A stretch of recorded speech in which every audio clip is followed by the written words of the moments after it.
Hi dears, welcome to variety recipes.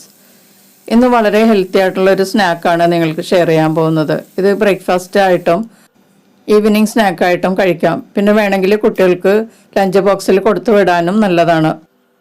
Highly nutritious ആയിട്ടുള്ള ഒരു സ്നാക്കാണ്. അതുകൊണ്ട് കുട്ടികൾക്ക് വളരെ നല്ലതാണ് ഇതുപോലെ ഉണ്ടാക്കി കൊടുത്താൽ. പിന്നെ പ്രത്യേകിച്ച് ഹെൽത്ത് ഇഷ്യൂസ് ഒന്നും ഇല്ലാത്തവരാണെങ്കിൽ വലിയവർക്കും ഇത് കഴിക്കാം. അപ്പോൾ ഇതെങ്ങനെയാണ് തയ്യാറാക്കുന്നതെന്ന് നോക്കാം. ചൂടായ പാനിലേക്ക് 2 ടേബിൾ സ്പൂൺ കുക്കിംഗ് ഓയിൽ ചേർക്കുക.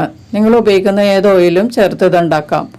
ഇതിലേക്ക് 1 ടീസ്പൂൺ ഇഞ്ചി വെളുത്തുള്ളി പേസ്റ്റ് ചേർത്ത് ഒന്ന് ചൂടാക്കാം. ഇതോടൊപ്പം തന്നെ 1 പച്ചമുളക് നൈസായി കട്ട് ചെയ്തത് കൂടി ചേർത്തിട്ട് ഒന്ന് വഴറ്റി കൊടുക്കാം. പച്ചമുളക് നല്ലതുപോലെ ചൂടായ ഒരു മണം വരുമ്പോൾ ഇതിലേക്ക് കൊത്തിയരിഞ്ഞ ബോൺലെസ് ചിക്കൻ ചേർത്ത് കൊടുക്കാം. ഞാൻ 200 ഗ്രാം ചിക്കനാണ് എടുത്തിരിക്കുന്നത്. അത് നല്ല പൊടിയായി കട്ട് ചെയ്തെടുത്തിരിക്കുന്നതാണ്. ഇനി ഇതെല്ലാം കൂടി നല്ലതുപോലെ ഒന്ന് മിക്സ് ചെയ്ത് കൊടുക്കാം. ചിക്കനൊക്കെ നല്ലതുപോലെ ഒന്ന് കുക്കാവുന്നത് വരെ ഇളക്കി കൊടുക്കാം. ഇപ്പോൾ ചിക്കനൊക്കെ നല്ലതുപോലെ കുക്കായിട്ടുണ്ട്. നല്ല വെളുത്ത നിറമാകും ചിക്കൻ കുക്കായി കഴിയുമ്പോൾ. അതിൻ്റെ പച്ചപ്പൊക്കെ മാറിയിട്ടുണ്ട്. ഇനി ഇതിലേക്ക് മസാലപ്പൊടികൾ ചേർത്ത് കൊടുക്കാം. 1/4 ടീസ്പൂൺ മഞ്ഞൾപ്പൊടി, 1/2 ടീസ്പൂൺ കുരുമുളക് പൊടി, 1/2 ടീസ്പൂൺ മുളക് പൊടി, 1/4 ടീസ്പൂൺ ഗരം മസാലപ്പൊടിയും കൂടി ചേർത്തിട്ട് ഒന്ന് നല്ലതുപോലെ വഴറ്റി കൊടുക്കാം. ഈ പൊടികളുടെ പച്ചമണമൊക്കെ മാറുന്നത് വരെ ഒന്ന് വഴറ്റി കൊടുത്തുകൊണ്ടിരിക്കാം. ഇപ്പോൾ ലോ ഫ്ലെയിമിൽ വേണം നമ്മൾ മസാലപ്പൊടികളും ഒപ്പിച്ചെടുക്കാനായിട്ട്. ഇനി ഇതിലേക്ക് നമുക്ക് പൊടിയായി അരിഞ്ഞ സവാള ചേർത്ത് കൊടുക്കാം. 2 മീഡിയം സവാളയാണ് ഞാനിതിലേക്ക് ചേർക്കുന്നത്. ഇനി ഒരു മീഡിയം വലിപ്പത്തിലുള്ള ക്യാരറ്റ് പൊടിയായി അരിഞ്ഞതും ചേർക്കാം. ഏകദേശം 3/4 കപ്പോളം ഉണ്ടത്. ഇനി 1/2 കപ്പ് അളവിൽ ക്യാബേജ് നേരിയതായിട്ട് അരിഞ്ഞതും കൂടി ചേർത്ത് കൊടുക്കാം. ഇനി സ്റ്റൗ മീഡിയം ഹീറ്റിലോട്ട് മാറ്റിയിട്ട് നമുക്കിത് നന്നായിട്ടൊന്ന് വാട്ടിയെടുക്കാം.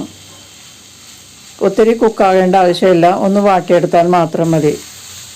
ഇതെല്ലാം നന്നായിട്ട് വാടിയിട്ടുണ്ട്. ഒരു 2 മിനിറ്റ് മീഡിയം ഹീറ്റിൽ വഴറ്റി കൊടുത്തപ്പോഴാണ് ഇതുപോലെ ആയത് കേട്ടോ.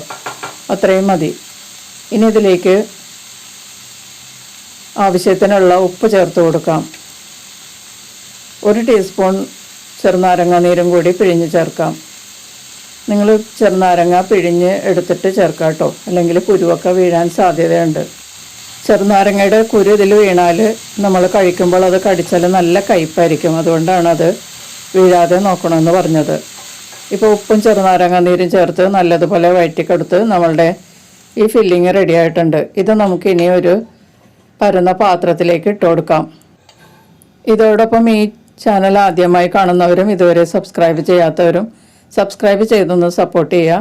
അതിനടുത്തുള്ള ബെല്ലൈക്കൺ എനേബിൾ ചെയ്ത് എൻ്റെ അടുത്തടുത്ത വീഡിയോസ് ഉറപ്പുവരുത്തുകയും ചെയ്യുക.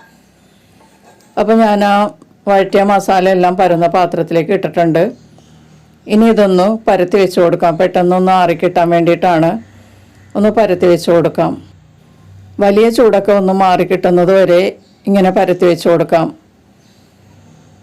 ചെറു ചൂടായി കഴിയുമ്പോൾ ഇതിലേക്ക് നമുക്ക് ഒരു വലിയ ഉരുളക്കിഴങ്ങ് പുഴുങ്ങി പൊടിച്ചതാണ് ചേർത്ത് കൊടുക്കാം. ഇത് ഏകദേശം 1 കപ്പോളം ഉണ്ടാകും. എന്നിട്ടിത് നന്നായിട്ട് ഈ മസാലയുമായി മിക്സ് ചെയ്യാം. കൈകൊണ്ട് നല്ലതുപോലെ കുഴച്ചെടുക്കാം.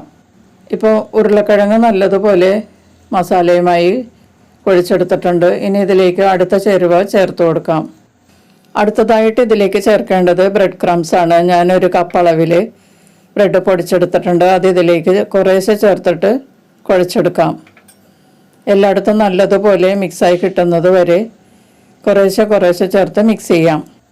ഇപ്പോൾ 1 കപ്പ് ബ്രെഡ് ക്രംസും നന്നായിട്ട് ഇതിനകത്ത് കുഴച്ച് ചേർത്തിട്ടുണ്ട്. ഇനി ഇതിലേക്ക് 1 കോഴിമുട്ട പൊട്ടിച്ച് ചേർക്കാം.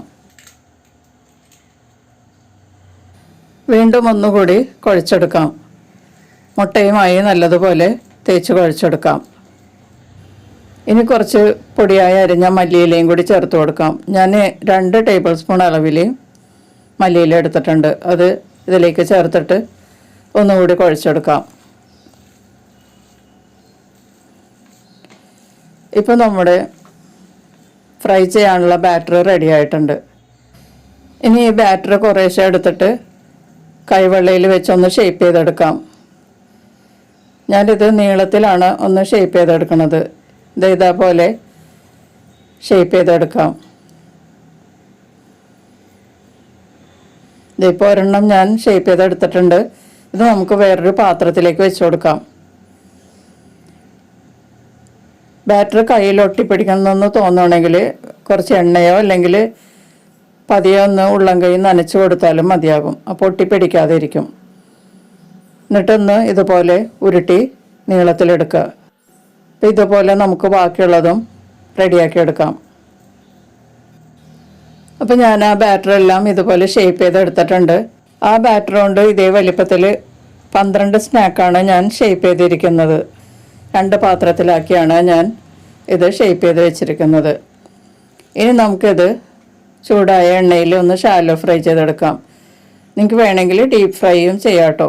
ഞാനൊരു വലിയ പരന്ന ഫ്രൈയിങ് പാനാണ് എടുത്തിരിക്കുന്നത്. അപ്പോൾ ഇതെല്ലാം കൂടി ഒരുമിച്ച് നമുക്കിതിൽ ഫ്രൈ ചെയ്തെടുക്കാം. ചെറിയ പാനിലാണെങ്കിൽ 2-3 തവണകളായിട്ട് ഫ്രൈ ചെയ്തെടുക്കാം. അപ്പോൾ കുറച്ച് എളുപ്പത്തിൽ മറിച്ചിടാനൊക്കെ പറ്റും. ഡീപ്പ് ഫ്രൈ വേണമെങ്കിൽ അങ്ങനെയും ചെയ്യാം കേട്ടോ. അപ്പോൾ കൂടുതൽ എണ്ണ ആവശ്യമായി വരും. ഒത്തിരി എണ്ണ ഫ്രൈ ചെയ്തത് ബാക്കിയും വരും. അതുകൊണ്ടാണ് ഞാൻ ഇതുപോലെ ഷാലോ ഫ്രൈ ചെയ്യുന്നത്.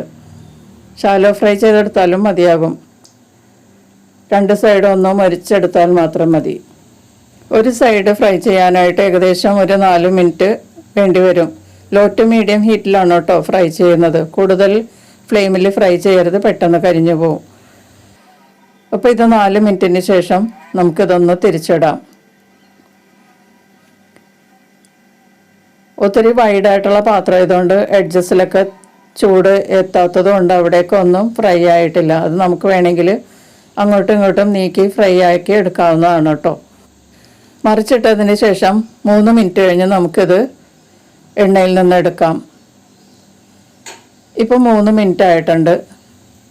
ഇപ്പം നമ്മുടെ സ്നാക്കൊക്കെ റെഡി ആയിട്ടുണ്ട്. നമുക്കിത് തിരിച്ചിട്ട് നോക്കാം ഫ്രൈ ആയിട്ടുണ്ടോ എന്ന്. ഇതിപ്പോൾ കറക്റ്റായിട്ടായിട്ടുണ്ട്. ഒന്നുകൂടി ഡാർക്ക് ആവണമെങ്കിൽ 1 മിനിറ്റും കൂടി നമുക്കൊന്ന് ഫ്രൈ ചെയ്താൽ മതി. ഞാനിപ്പോൾ ഇത് പാനിൽ നിന്ന് എടുക്കുവാണ്. ഇത് കറക്റ്റായിട്ട് ആയിട്ടുണ്ട്. കുട്ടികൾക്കൊക്കെ വേണമെങ്കിൽ കുറച്ച് നേരം കൂടി ഫ്രൈ ചെയ്ത് കൊടുക്കാം. അപ്പോൾ നമുക്കിതെല്ലാം ഈ പാനിൽ നിന്ന് ഒരു പാത്രത്തിലേക്ക് മാറ്റാം.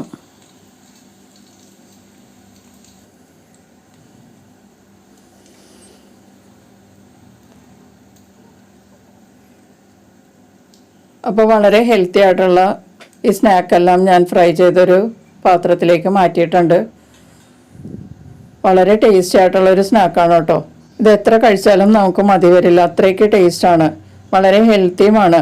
ചിക്കനും മുട്ടയൊക്കെ ചേർത്തിട്ടുള്ളതുകൊണ്ട് ധാരാളം പ്രോട്ടീൻ അടങ്ങിയിട്ടുണ്ട് ഇതിൽ. പിന്നെ അതുപോലെ വെജിറ്റബിളൊക്കെ ചേർത്തിട്ടുള്ളത് കൊണ്ട് വിറ്റമിൻസും മിനറൽസും ധാരാളം അടങ്ങിയിട്ടുണ്ട്. വളരെ ഹെൽത്തി ആയിട്ടുള്ളൊരു സ്നാക്കാണിത്. ബ്രേക്ക്ഫാസ്റ്റായിട്ട് കഴിക്കാൻ വളരെ നല്ലതാണ്. ബ്രെഡിനും ബണ്ണിനും ഇടയ്ക്ക് പാറ്റീസായി വെച്ചും കഴിക്കാം. കുട്ടികൾക്ക് ലഞ്ച് ബോക്സിലൊക്കെ കൊടുത്തു വിടാനും നല്ലതാണ്. സോസ് കൂട്ടിയൊക്കെ കഴിച്ചാൽ കുട്ടികൾക്ക് ഇഷ്ടപ്പെടും. അല്ലാതെയും കഴിക്കാം. ഇത് വെറുതെ കഴിക്കാനും നല്ലതാണ് കേട്ടോ. ഈവനിങ് സ്നാക്കായിട്ട് വേണമെങ്കിൽ നമുക്ക് ചായയുടെ കൂടെ കഴിക്കാനും നല്ലതാണ്. അപ്പോൾ എല്ലാവരും ഒന്ന് ട്രൈ ചെയ്ത് നോക്കിയിട്ട് നിങ്ങളുടെ അഭിപ്രായങ്ങളും നിർദ്ദേശങ്ങളും ഒക്കെ അറിയിക്കുക. വീഡിയോ ഇഷ്ടമായാലും ഒന്ന് ലൈക്ക് ചെയ്യുകയും നിങ്ങളുടെ ഫ്രണ്ട്സിനൊക്കെ ഒന്ന് ഷെയർ ചെയ്ത് കൊടുക്കുകയും ചെയ്യുക. നമുക്ക് മറ്റൊരു റെസിപ്പിയുമായി വീണ്ടും കാണാം. Thank you.